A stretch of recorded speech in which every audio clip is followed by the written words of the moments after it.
অবহেলা শুরু হয় খুব আস্তে, শেষটা হয় ভীষণ নীরব। সময়ের সাথে সাথে সম্পর্ক বদলে যায়।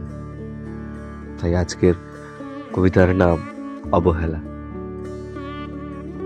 সময়ের সাথে সাথে স্মৃতিরা ক্ষয়ে যায়, পাথর ঘর্ষণ খেতে খেতে পরিণত হয় বালুকণায়।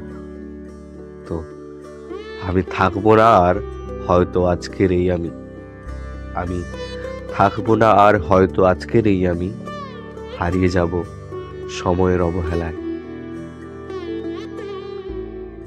এই অবহেলা যেখানে কেউ দোষী নয়, তবু কেউ ভেঙে যায়। যদি অবহেলা তোমার জীবনের গল্প হয়, লাইক দাও, শেয়ার করো আর সাবস্ক্রাইব করো আরো কবিতার জন্য।